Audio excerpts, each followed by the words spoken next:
講完銅喉咧，就輪到講到內襯膠原水喉啦。佢嘅切割方法咧，就一定要照住供應商指示嘅方法去做嘅。冇錯啦，首先就用降風碟同埋低速切割機嚟開料，記得 cut 嘴要夠平，唔可以斜噶。跟住再刮好切割嘅膠邊，最後就用絞瓦機或者平水鋸開瓦，而瓦機油咧就一定係水溶性嘅，如果唔係就會污染水喉噶啦。而佢嘅駁口位長度就要啱啱好貼住內襯膠先至為之合格嘅，因為駁口位如果過長同埋過短嘅話咧，都會直接影響接駁嘅效果嘅。嗱，咁講到接駁內襯膠原水喉，就一定要用由生產商建議使用嘅膠漿，只要駁口位嘅長短吻合，咁呢種膠漿喺凝固之後就會同內襯膠成為一體，咁就可以確保唔會漏水啦。咁至於接駁呢個壓力膠喉咧，就一定要用由供應商指定兼且係配合喉管嘅膠水嚟到接合喉管同埋配件嘅。咁喺接駁嘅時候，記得喉管嘅接駁口要達到供應商指定嘅深度至好啊！如果太淺或者太深，都會影響接駁嘅效果嘅。另外就梗係要正確咁樣將啲配件接駁好啦，千祈唔好將啲喉管屈曲啊！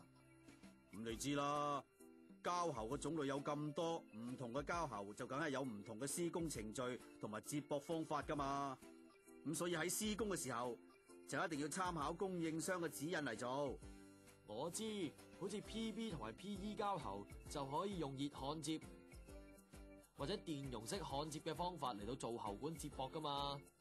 咁熱焊接方法咧，多數都會喺地盤架部裏邊做嘅。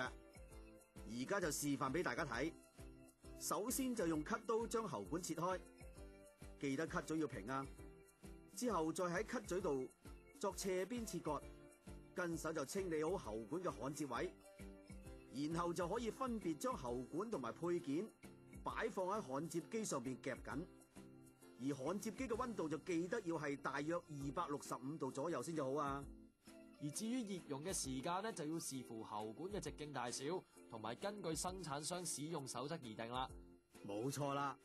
而另一種做法咧，就係先喺喉身畫上要插入嘅深度，然後將喉同埋配件插入接機上面熱熔，之後再將喉同埋配件互相接駁，咁佢哋就會連成一體噶啦。咁呢種電容式焊接方法咧，就多數會喺上樓做嘅。咁又係啦。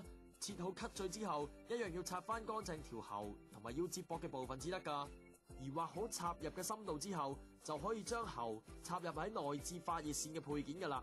記得要收緊螺絲嚟到夾實條喉至好，因為膠喉喺加熱嘅時候咧係會膨脹噶。咁當電容機嘅電插頭插入配件嘅接頭上邊之後，電容機就會自動探測喉管嘅直徑同埋室內溫度，計算出需要焊接嘅時間。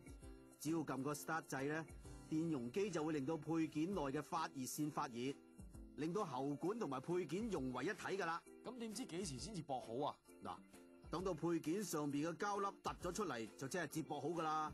哦，soですね。啊，仲有，一般嚟講咧，膠喉係比較容易損壞嘅，咁所以各行業嘅工友喺施工嘅時候，記得要小心保護啲膠喉至好啊。